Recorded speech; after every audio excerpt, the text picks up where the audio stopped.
Excuse the wet shirt. I had to wash my face, which is fairly greasy. I've been awake all night, kind of from an emotionally stressful situation, which is expected and part of this process. But what I want to make a video about is pretty much 2 or 3 things. One, speaking on these issues is cathartic. It helps the healing process. It helps the letting go. It's not about making it more. It's not about getting back at anybody. It's not about making an issue out of a personal discrepancy. It's about looking within yourself and seeing what it is that is vulnerable within you that connects with something somebody says or something that happens to you that harms you emotionally and creates a downward cycle of spiritual degradation, basically self-disrespect, and more or less drops a person down to the level that they feel insulted from somebody else and creates this volley of insults back and forth, which becomes a spiritual battle, an emotional battle. The main thing is that battle, I've seen it and I understand the basics, but that battle is used to feed interdimensional parasites. I wrote something on this recently. It is, I think, the viral parasitic consciousness. I'll put a link to that in the video description. And there's another video. It's by Dr. Who is it? Virtual, I think. I'll have to look this up. He does, Dr. Virtual 7. I was briefed on this information. I was briefed on nearly everything that I can look at it. I informed people, I disclosed that the process of briefing is to look into the mind. They use tachyon fields to take that person's trajectory, the information, basically turn the brain into a computer, and then treat it like a supercomputer and allow for faster than light transmission by filtering the mind through a supercomputer system. This has to do with the chips and the cloning, but with that system they can alter the rate of information, the flow, and literally open up a tachyon field which enables information to come from the future before it gets there. It's a strange thing, but they can distort that, basically create a lens, and they can follow somebody through the trajectory of their life. And they matches to hundreds of thousands of people, but there's basically breakaway civilizations as well as basically there's dark and a light faction. That's the basic the breakdown of it. But and both pretty much use this technology. There's just some that use it to stress people and control and manipulate them for these hybrid experimentations, and others use it for basically preparing you for what is to come and so on. My memory's probably going to be screwed because I've been awake all night. The other thing is that, well, Dr. Virtual, he makes these videos. I was briefed on the information, the tones in certain videos. Okay, these can be used to influence a person's mind to produce healing, things like that. But as well, I don't trust a lot of other binaural beats and solfeggios. I think that's how you say it, solfeggio. Tones and things like that, because a lot of them can be used to have these overlays or underlays that induce these trance states, and the higher technology can input. They can do anything with it. They can literally like hide a movie inside the tones of a certain sound. I look kind of tired. I look almost like the zombie again. There's another video I made which I might not release. I might release, which was where I woke up in extreme pain again, and it was crazy. But I kind of want to release it because the previous video, where I had these I'm trying to describe these experiences, well, basically with the time machine, and it's like I had to go through some type of very, very difficult period in order for me to be able to comprehend these memories or these experiences later on. And I realized that where there's times where I'm like at a neutral zone and I get like seemingly hit hard, usually after that the rebound is some type of strength. And so it's like I don't know, I don't like blame anything. I don't hold to these painful experiences as if it's something that I have to hide from. But as well, what I wanted to make this video for is that from the basically the stress that I was under, I thought I was going to have to go seek help and call help. My stomach was tore up. I was having real bad chest pains. My blood pressure was up and down. It was all off, all over the place. And it was starting to affect the brain condition that I have, this issue that I have, which I don't really want to disclose because it's kind of personal, but it is horrifying. It's dangerous if pressure increases. And I practiced these emotional clearing methods, and I got down and dirty with what was really causing these issues, and confronting what I was either hiding or shying away from, or feeling overly vulnerable and sensitive to in terms of basically other people that were, in a way, probing me emotionally. And I hope nobody feels targeted or put on the spot by this, because I'm sure there are people who will see this and think something of it. But in that sense, in practicing these motions, which I stopped self-healing years ago. Literally like 5 or 6 years ago, I stopped because I basically went into a very, very emotionally reactive and purposefully, basically like a dark area. And so I've kind of like waited on people to heal and for the thing that's going to come. But that's the whole point of saying this.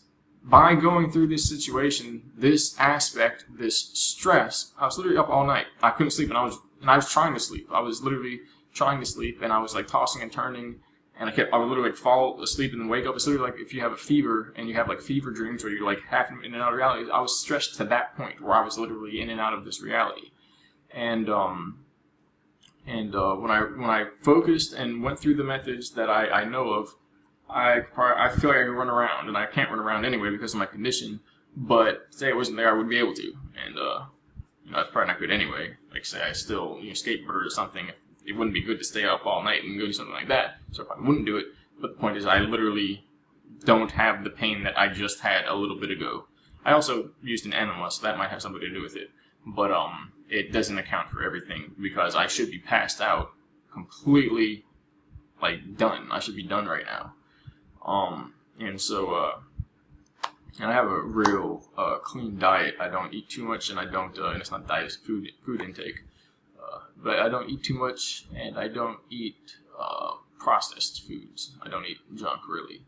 So it's very easy to overcome when one is tired, and when one is basically held back. Oh, my underwear in view, excuse me.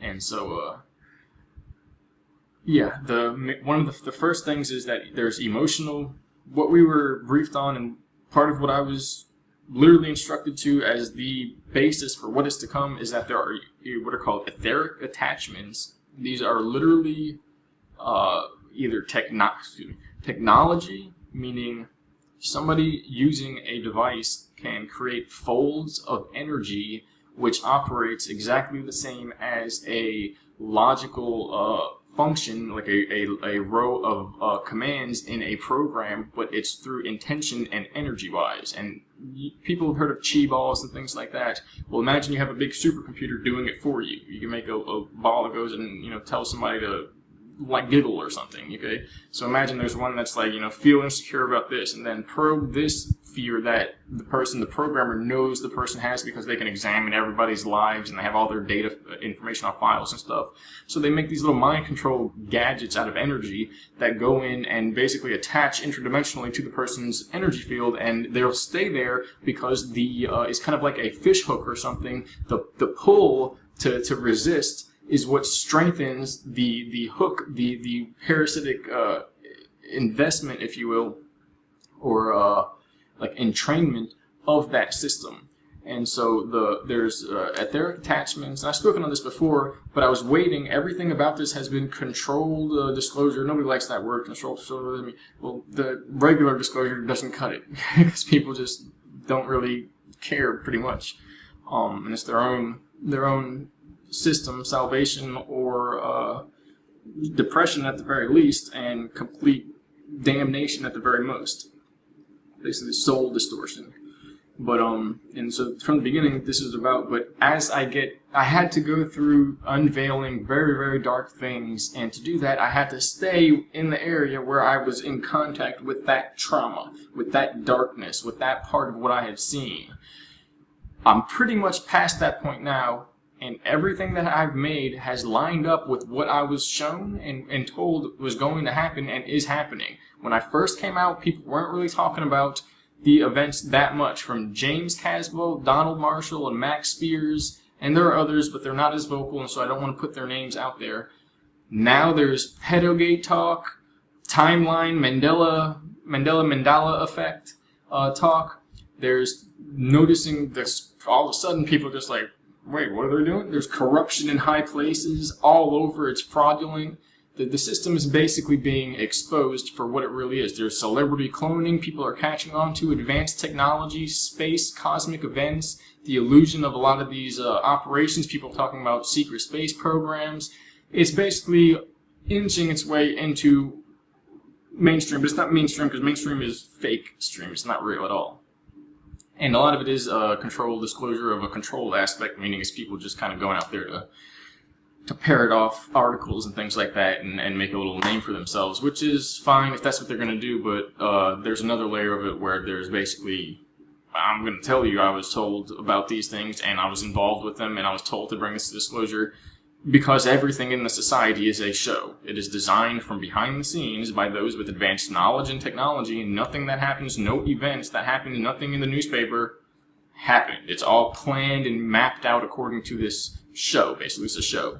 And as well, there are basically a larger portion of clones in this society and non-human entities than we would think. And I don't observe the concept of aliens, as people call that, or call them, or the whole space and all that stuff. Is not, in my opinion, what it seems to be or what it's made out to be. It's closer to something like an interdimensional, kind of computational consciousness simulation system, and it has to do more with time than it does with distance, and it has to do with these layers of a kind of mind matrix that more or less creates realities out of a person's intentions and creativity or lack of creativity, and is formulated out of a device that someone designed. The last video talked about this.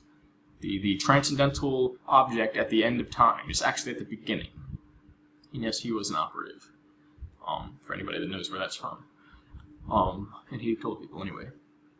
So it's weird. Like what I say is, what I mean about the synchronizing of these, everything is that this year is supposed to be a big event, just like last year was. At least from my opinion, and if you were paying attention to any of this, is big. No one's ever talking about any of these things now. It's less than there's people talking about it. Okay, that's the first time in history this has gone on since ancient times. Okay, it's big.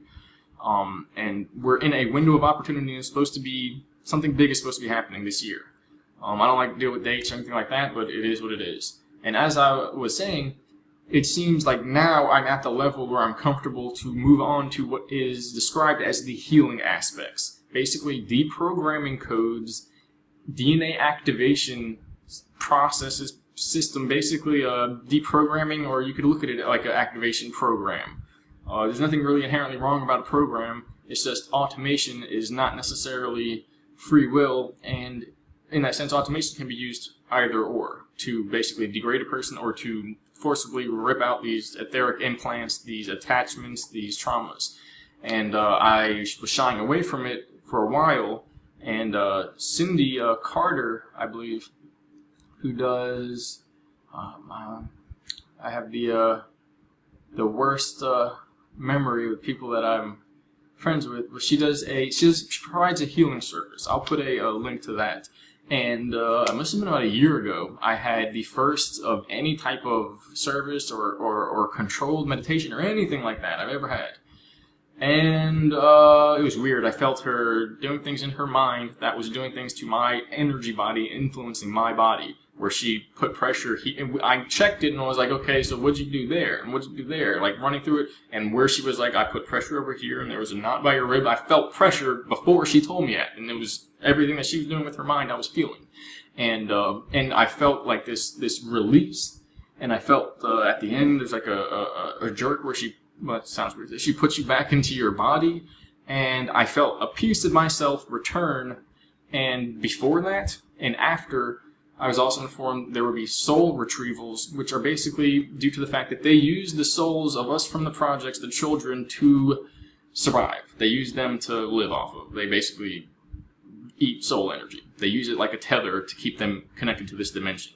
It's strange. It's very complicated. It has to do with alternate realities and people who came here from alternate realities and are basically interdimensional controllers, rulers, overlords, and again, I don't blame anyone, because half of this we're under soul contract, which is where we basically agreed to do this, which is kind of weird in its own right, and maybe a aspect of illusion, but I don't think so, because when you say, okay, well, I'm done with this aspect, let's move on, you move on to it. It's all controlled, self-guided. It's the strangest thing. It's like a show. But the point is, as I'm closer to this now, I automatically self-healed, and from this previous situation, and I realized that is what is happening now. That is the phase we are in. We're moving into a area of an opportunity to self-heal, to strengthen ourselves, to really get at it, because it's not going to happen on its own. And if it does, it's going to hurt a lot more, because it sucks really bad. I've seen the Ascension device, I've seen the automatic clearing devices, and they beam you with energy that is the opposite of the stuff that basically causes all these traumas. And it's literally like somebody who's so hurt, like in a hostage situation, and the guy's like, okay, calm down, give me the knife, blah, blah. And it's like, no, you know, it's the same thing, only we're doing it to ourselves, and we're holding ourselves hostage on an energetic level, and they can use technology to beam that out of you, to grab it and pull it out of you. And it hurts like that. It's like letting go. But so you don't really want to have to be forced to do that. And that's actually what all this is about, because if a person is so deep and they're forced to do that, it could kill them. It could cause irreversible damage. Speaking of damage. And so, as I was saying, this seems to be all coming in this synchronized, synchromistic convergence of what has happened, what is happening, and what we know, and will basically what is being unveiled to the entire civilization. As from the secret projects, the secret societies, the corruption, the advanced technology, the true nature of reality, and the human consciousness, cosmic intelligence, so on and so forth. And so, there are etheric attachments. There are etheric entities as well. There's like a technological version. People, you can create the what we call magic, black magic, the symbolism, the intention added to it, and the energy provided for these symbols. They create egregores, or thought form beings, that enter into the etheric field and collect or connect or accrete within the mind of whoever they're targeted to. And so that's a form of magic, that's a form of attachment. It's literally an interdimensional device, a map of reality and mind that they draw out with these ancient symbols that have been used for years and focused on until they mean this, imprinted into the soul of humanity, the electromagnetic field, and they send them out and input them into the field. It's a form of magic. So, but I mean, it's literally like a technological system. It's a device. If you could see some type of magic vision, interdimensional goggles, you would see what they do with that, and you would see a code leave that and enter in like a Wi-Fi signal into reality and find the intended person, or they can just be made for anybody who is vulnerable. And so they're like intelligent little systems that create just with their mind. And that's the other aspect, that everything is a form of technology and intelligence.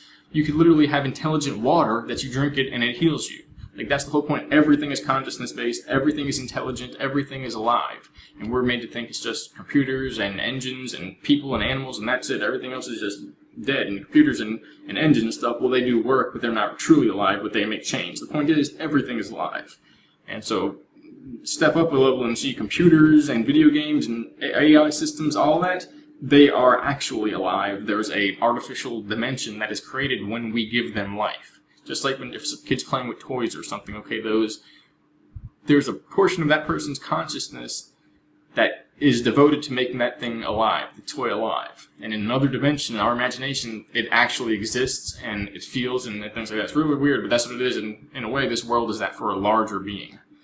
And it's also the imitation of an original world. So there are etheric attachments, and these are like devices, interdimensional entrainment, parasitic devices, and then there are etheric entities, which are literal parasitic organisms, and they are not created in the sense of the magic, although there are kinds that are created through that, and they become, these egregores are basically considered a form of living entity that's created out of mind. But there are discarnate entities that are basically these interdimensional parasites. There are emotional attachments, which are one of the main ways that that process of entrainment works. You can have a frequency entrainment. It's just like you have a sheet and it ripples, and that's your energy. Imagine you put a rock or a tack or a pin or a knot in the fabric of the sheet. That's an entanglement. That's an etheric attachment, and when energy tries to go up a certain level, that holds it down and governs the energy, kind of like on a car, and it pulls that energy. They usually put a resonator there, and then another person in one of these other societies has the resonator, and they put them right there or there or there, and when you go up and you feel that pull your energy down, they get pumped up, and they feed off of the energy of people by doing that. It's parasitic. And so, yeah, so then the other aspect, because that's kind of technical, is that there is, the other layer is emotional. And it's also said that there's an emotional body, there's an etheric or temporal body, there's a mental body, there's a pain body, there's a spiritual body, and there's a physical body. And I think there are 7 in all, so I missed them. But that's the point, that they can literally put this machine that has overlays, kind of like, I don't know, like an X-ray machine or something, and they can show you where in these 7 bodies each form of technology is. So it's a scientist, not just like hoopla, which is, there's a lot of the stuff that is, but as well, the strange thing is that if you make something up, it still exists because our minds make it real. And so they mastered the ability to do this. And they is a really bad, corrupted, vague term. But it is what it is. There's thousands of people that are involved with this, these various groups. It's mainly that there's 2 groups, there's a light and a dark faction. Some say they work together. It's all one big show, that the angels and the demons work together for God to push people towards one way or the other. Enlightenment or the actual ascension, or just coming to terms with reality. And making a choice, basically, and showing the true colors. And so, there's these layers. But the second way of understanding the layer is that there's an emotional entanglement. There are emotional attachments, emotional entanglements, and these are closely related to or understood as trauma points. There are points in one's memory where there was a traumatic experience where what happened to them was so far outside of what they expected that a part of themselves could not accept that that happened, and now there's a part of themselves that knows this happened deeper under the conscious mind, and the one that talks to people and confronts these things and acts basically as the living being. And there's a part, usually at the higher illusory outer consciousness egoic form, that completely ignores it, and it can, at the least of these types of distortions, one ignores it, and they know they're ignoring it. At the higher level, they completely black out, and there is a distinct split between the conscious mind that talks to people and the unconscious part of the system that knows everything.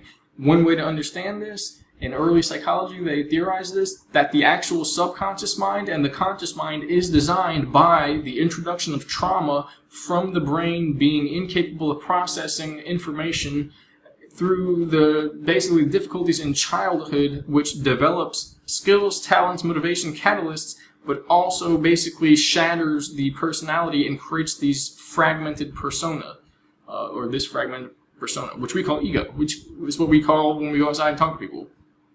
And having these masks, I think like the Japanese say, hopefully, that you have 3 masks: one you show to people, one you show to only yourself, and one you hide from. Did I say it wrong? I think I said it wrong. One you show to people you meet, and one you show to your friends, and then one you only show to yourself. But I think there's actually 3 or 4. I usually take these idioms and extend them, because there's even one that you can't show yourself. If that might be the original one, I don't know, look it up. There's one that you can't show yourself until you merge the shadow and the light concepts, the unconscious mind, and it's literally like deep sea scuba diving into this subconscious. It's like going into another world, and you're within yourself, because who you are is just a concept, and what going into your unconscious mind is also just a concept. But the point is, to your unconscious mind, this world and all your experiences are held within the brain. So as well, who you are being within the brain, this world, who you are in your unconscious mind is all one thing, when you really, really come to terms with it and see it. So in that sense, all your experiences, what you feel, you have an entire world within you. And so more or less everyone has trauma points where there is a split between the conscious and unconscious mind, and it is due to regressed memories that shape who you are and alter tendencies that are outside of conscious control but cannot be altered until one understands what exactly caused these memories, these trauma points. And like I think Jung said that's fate, that man will either man, I'm not doing too good today. Basically, what was it? Confront his unconscious, or the unconscious will control his life and he will call it fate. Meaning it'll be things that he doesn't have control over. Women do.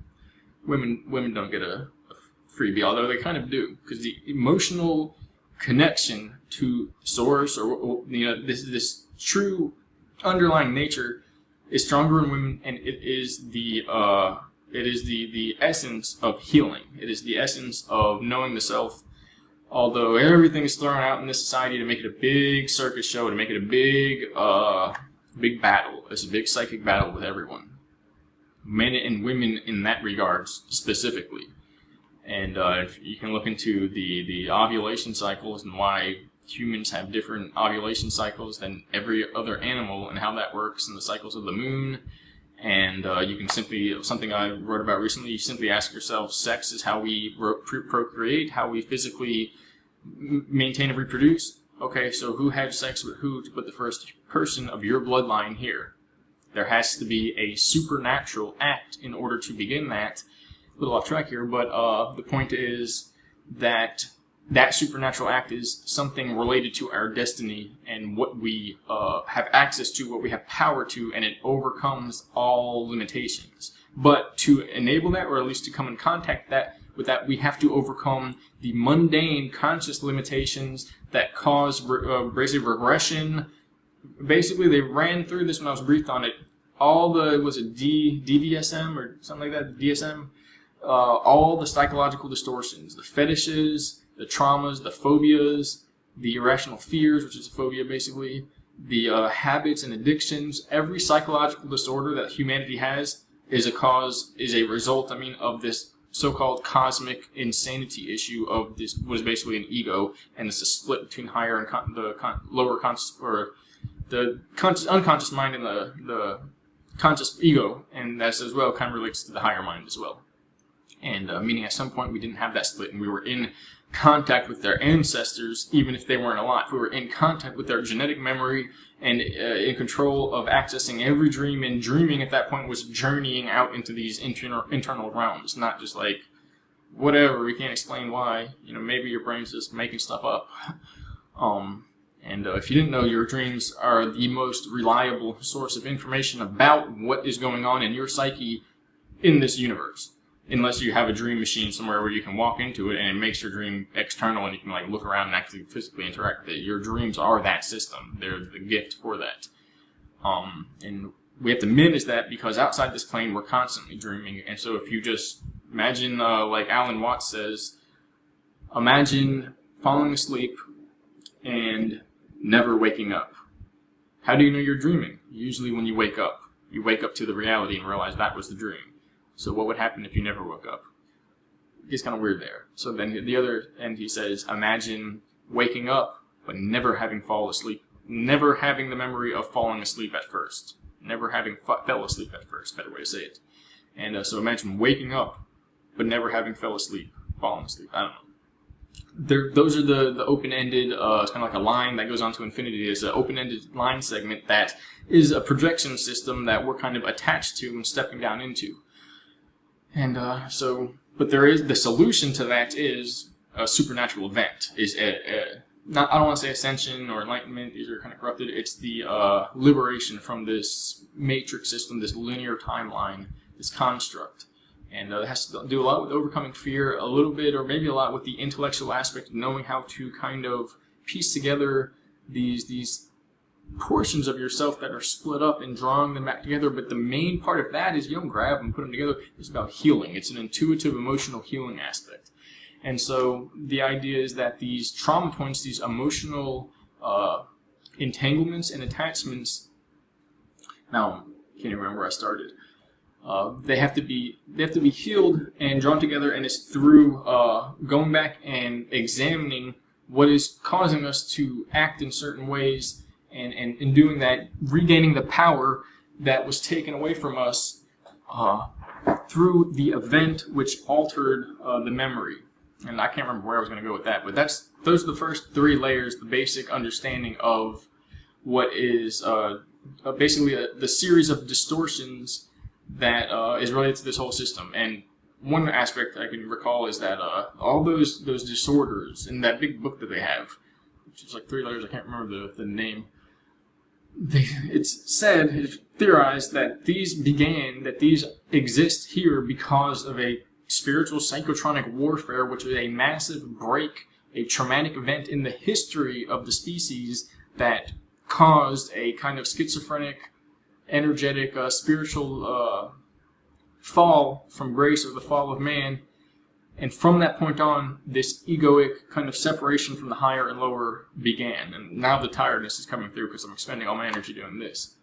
But so the main thing, I think I remember a little bit of it now. The main thing is that where we have these attachments, there is something that's acting as a kind of attractor. It's kind of like a light with bugs or something, or the sense, like your breath is CO2 you exhale attracts the bugs. There's an attractor, whether it's an object, a person, relationships are a big issue with this. Whether it is a job, like an environment that we can't seem to get away from, an aspect of possibly the family.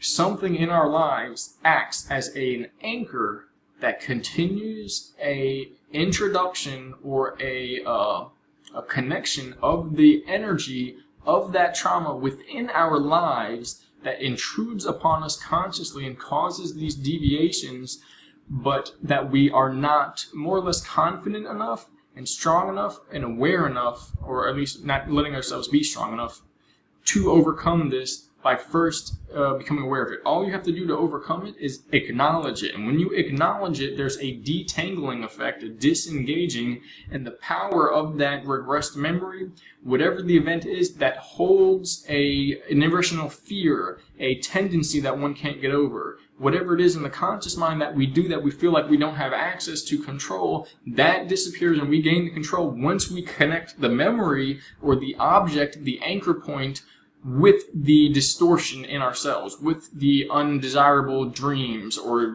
people pee their pants or something like that. I'm not going to really get too far into these disorders, but they're all there. Mainly just irrational fears, phobias, and things that hold us back and create suffering and limit us. These act as catalysts, but we have to convert them into knowledge, and the knowledge is about who we are, ourselves, our story, and when we gain that, it turns into a power.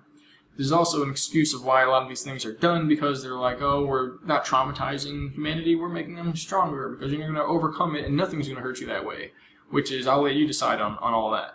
But, and so, I'm waiting on somebody too. There's a whole method, there's a whole way of scanning your mind, your memory, and your life for the signs and symbols of an attachment to a trauma point, which is it's going to be indicative by having these distortions in your conscious mind, where you can't let go of something, you can't move on, you have a desire that you want to attain something, or you want to be free from something, but you can't seem to position yourself in your life or organize things just the right way to find what it is that you're looking for, or to remove what it is that's holding you back. And as well, this is how the mind works, these paradoxes, is that until that point comes where the person is confident, strong, and aware enough to, I don't know why I skipped a finger, and aware enough to focus on things, if anybody caught that, until that point, they hold on to that trauma, and if somebody tries to, it's like a comfort teddy bear or blanket or something, somebody tries to take it away, so no, this is hindering you, this is your crutch, your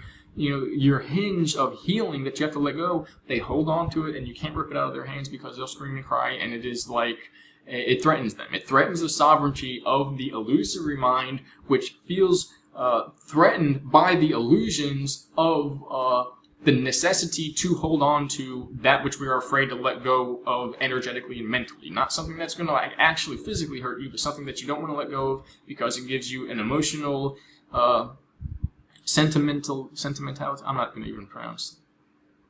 An emotional sentiment. And, Elmer Fudd. And it's the weirdest thing, but everybody knows it. Every fear we have, every little subtle hint at fear is one of these traumas. That's the weird thing. That's the weird thing, that fear itself exists only because of this psychic, conscious, unconscious personality schizophrenia that everyone on the planet has. And that the human condition is that psychic insanity. And it's the acceptance of fear. It's living in lack of confidence, letting false kings rule over us. From the false king of tyranny definition, Lisa Renee, energetic synthesis. Remember, anyway, I talked about her. Look it up. And all the things that people do to allow the debauchery, the degradation, the lies, the confusion. The problem is not out there. It's not the fact that they own this, they own that. They're lying to everyone. People can't get over it. They just go to the club. They do this and that. The problem is in people. When people disengage from that aspect of trauma that keeps us low enough, ducking down just to avoid being targeted or basically drawn into the light, it's us that we're hiding from. It's ourselves, what we're basically harboring and holding back. And this is because everybody has trauma.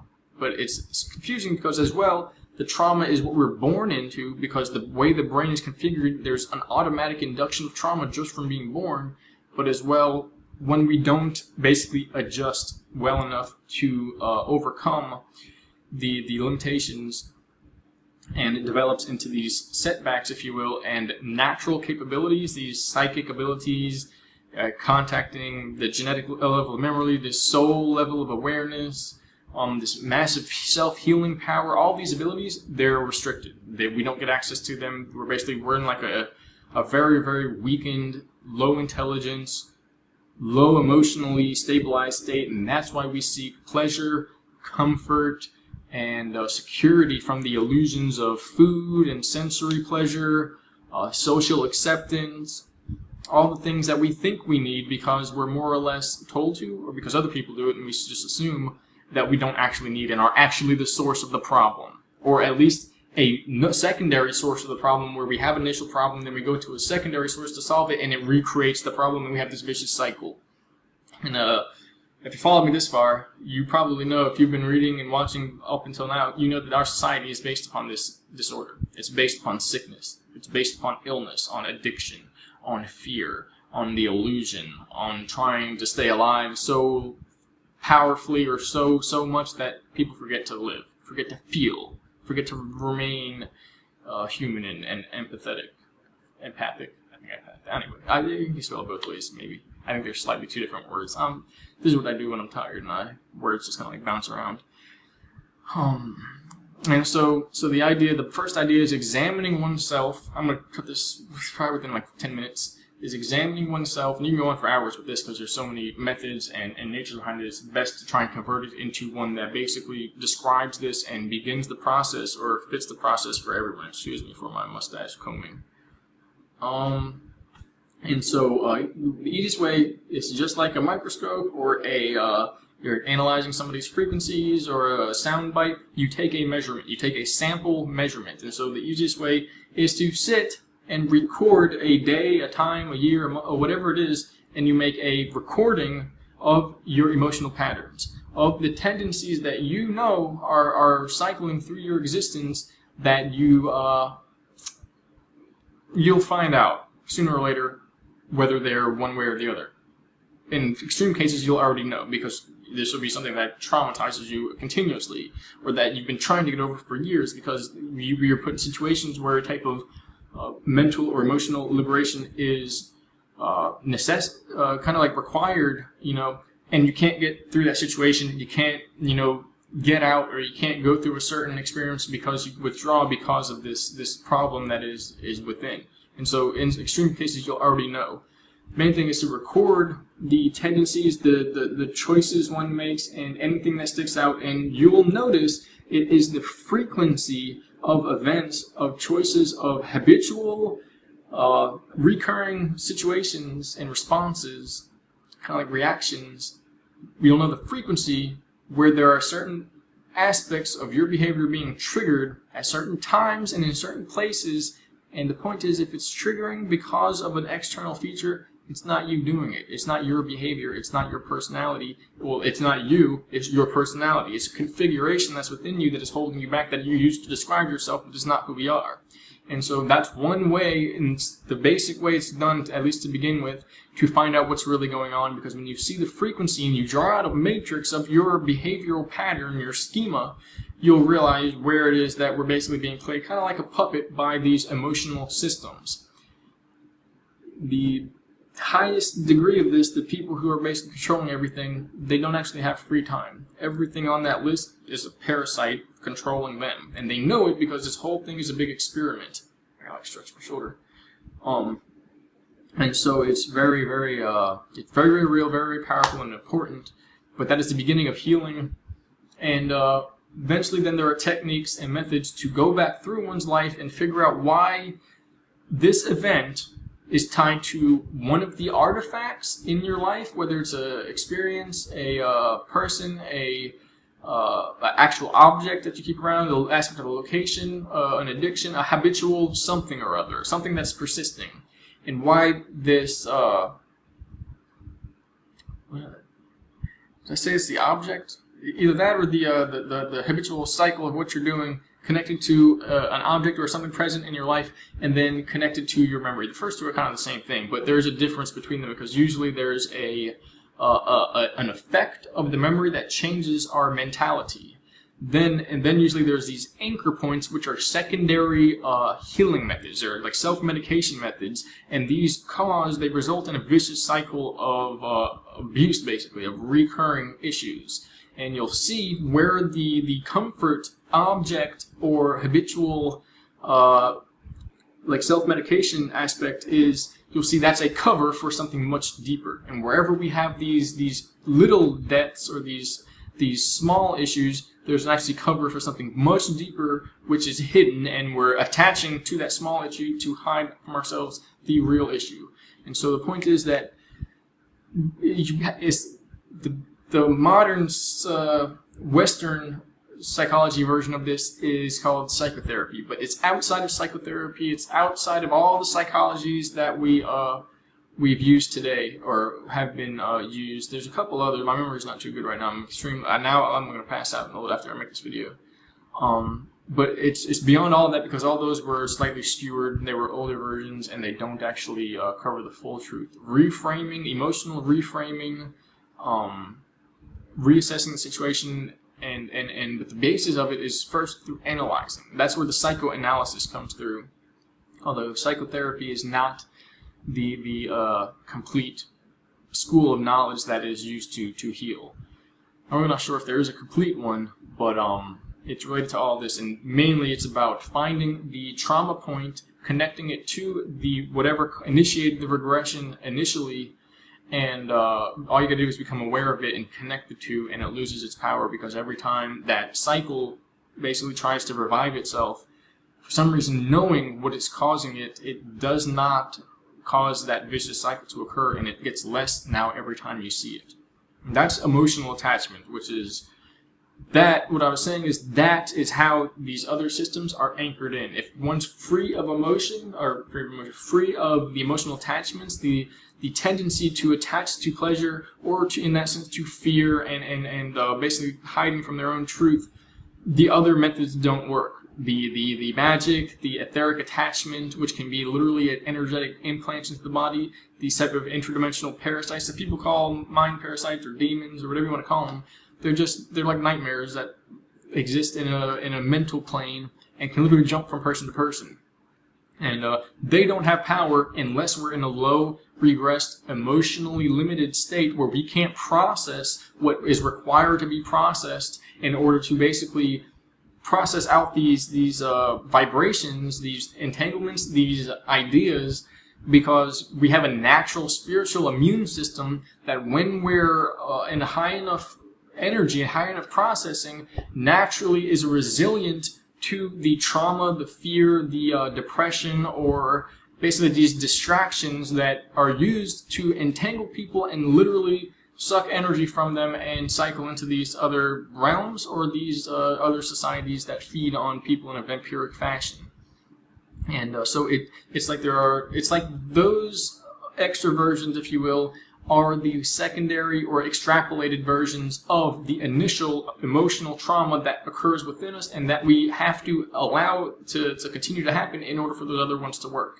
And so this whole thing is about everyone getting on their game or their stuff, whatever you want to call it, and taking the initiative to begin to heal themselves and first analyze, and secretly we already know where the issues are and what's really going on. It's basically intuitive, and intuitive isn't the greatest word to use because it can mean everything or anything. You know, this is intuition, or I was intuitively led to that.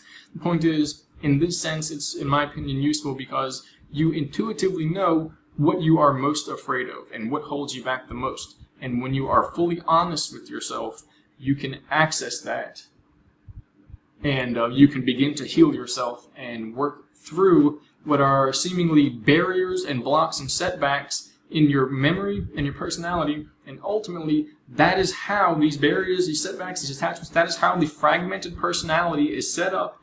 That is how humanity, the soul of humanity, was fragmented into a multi-dimensional layer of existence that we call this time matrix, whatever you want to call it, where our memories are cut off. There are other civilizations, other eras that we have access to that we write about, but nobody remembers directly, or some people remember directly.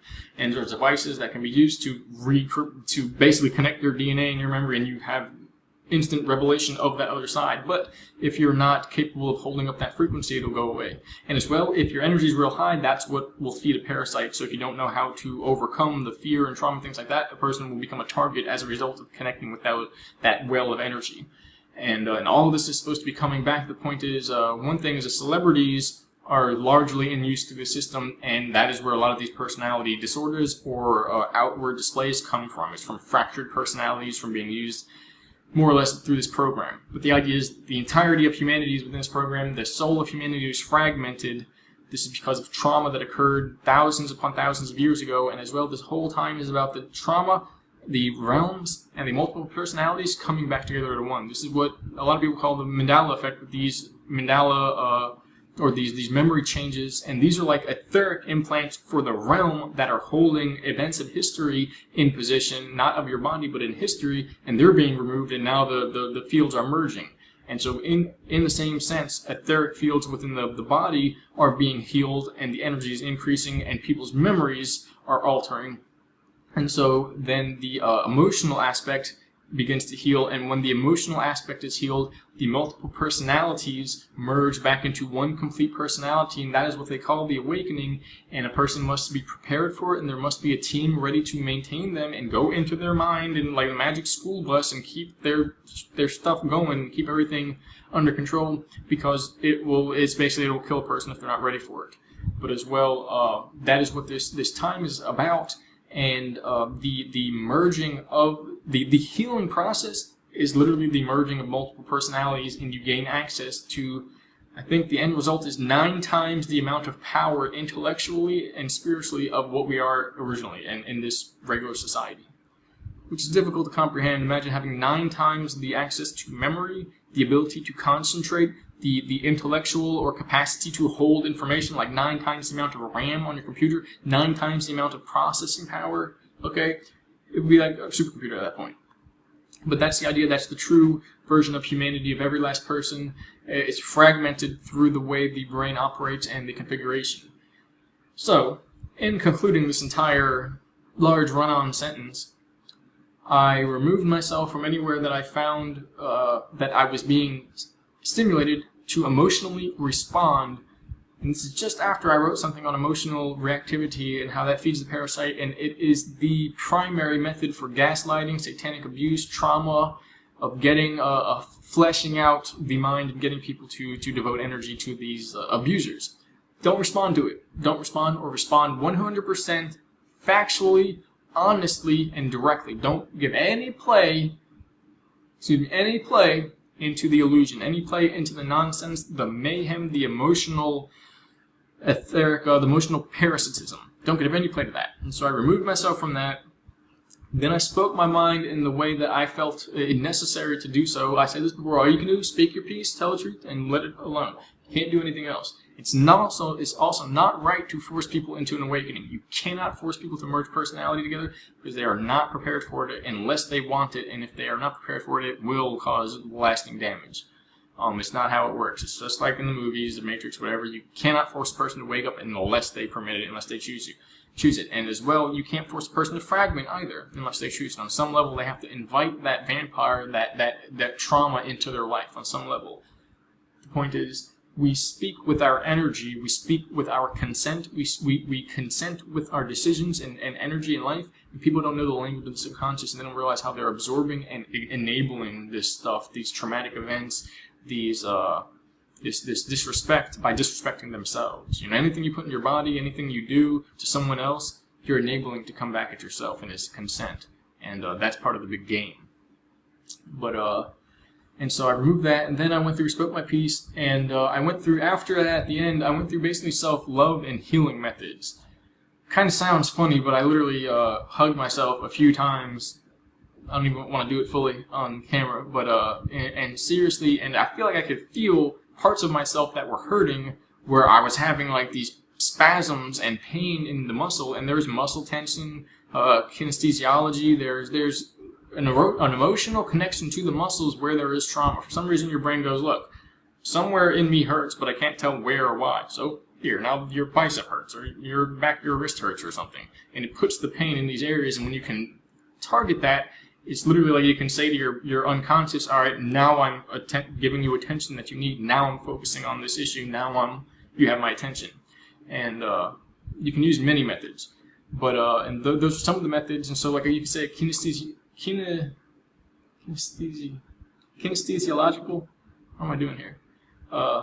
Kinesthetic method is one that I used after the removing the attachments, the repeating cycle. There was a conversation in a location that I was giving into and responding with emotional bias. And I didn't have to remove everything, but there were certain comments and interactions with people where I was holding to an emotional bias. And where I removed that and just spoke my piece, felt fine. Then I went through this physical clearing, and I was trying to rest for hours, and I still haven't rested. But now it doesn't hurt, and because I was trying to rest, and I was just like in pain, like shuddering and like rolling back and forth. Now I feel fine. I'm pretty tired though from starting this 52 minutes ago. Weird. And time. And then I went through a physical kinesthetic muscle test, basically, system of finding where the pain was and telling my body it's okay, along with the spiritual liberation, emotional freedom that I felt from basically removing myself and from speaking my piece, and as well, since I was hurt, telling people that I wanted to help them as well, and really being present in the situation, emotionally and all that.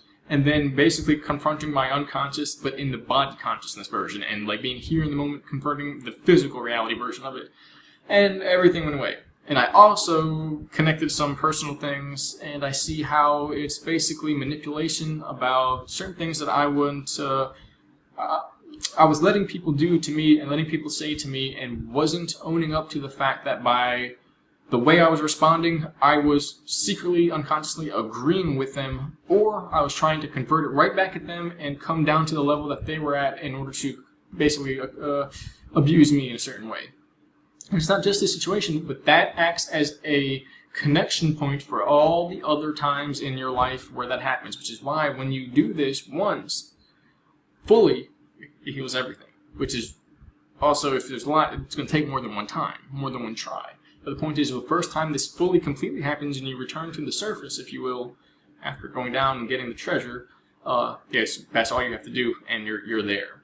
And so I was also holding this back for a long time, and I feel that everything is synchronized with this occurrence, with this event in my life, the projects, the history, the unveiling, these weird psycho battle threats of war and political crazy stuff that's going on in society, and it's all adding up to something, and I feel we're very close to another big event, and I believe this is a big healing event, and I want to participate in it. I want to participate in others' healings.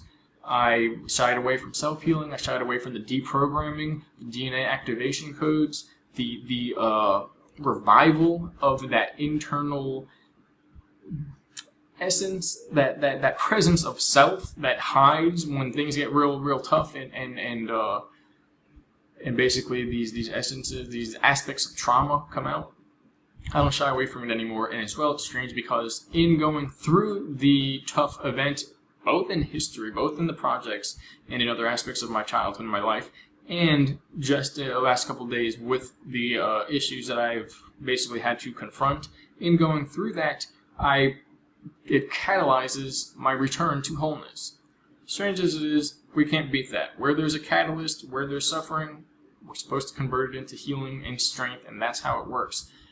That is a duality system, and we are getting out of that system to the point where we're not going to need wars. We're not going to need basically this type of trauma-based battle that develops this conscious, unconscious shift that then enables us to re-merge the two and go, oh wow, it's amazing. There's so much more than I thought was there. We're getting over that, which means humanity is fundamentally changing, and the definition of the human is going to change, and history itself is going to change.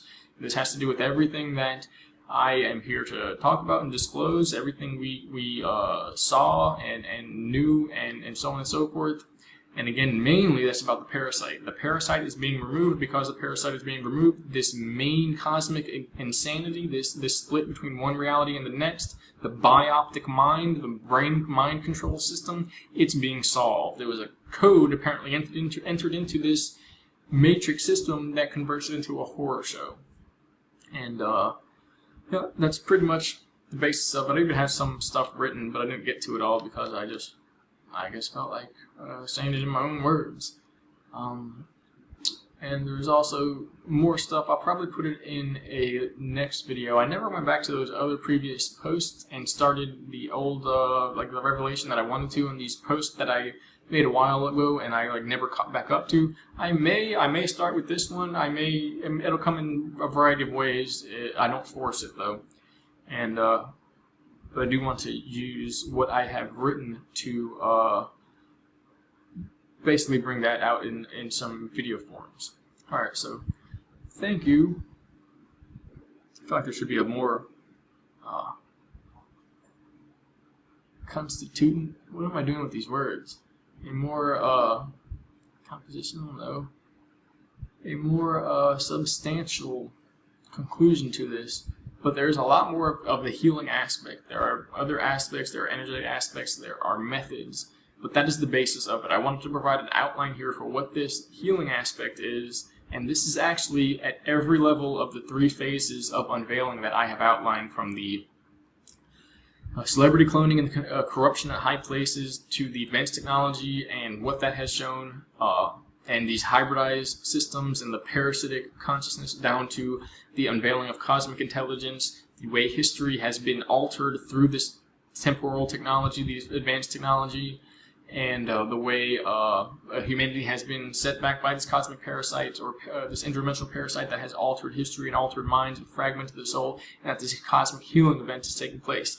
The personal, emotional, etheric clearing, cleansing, healing, etc. is at every single layer because it's a constant throughout it all. Although there is a pinnacle with the unveiling of the truth, and which is more of like the 3rd phase, and the finalizing of healing, the recurrence of our true presence on a higher level, which simply means we actually gain access to etheric or ancestral memory, and we gain access to these hidden psychic features of the body and the mind, which has been modified, which our bodies have been modified to shut out, and basically keep us like big dum-dums that just want to fight and pleasure the bodies. And it's just a suit, or like a layer. It's just a layer. It's not really a suit. That's kind of degrading. It's a very complex suit if you can make one like this, but apparently our minds are even more powerful in that, in the way we are now, we're limited by these systems. But the point is that when we know the truth, healing comes to the surface. And when the healing comes to the surface, a presence that has not been here because we were in this illusory personality version wearing a mask before returns, and so it's the return of humanity in that sense.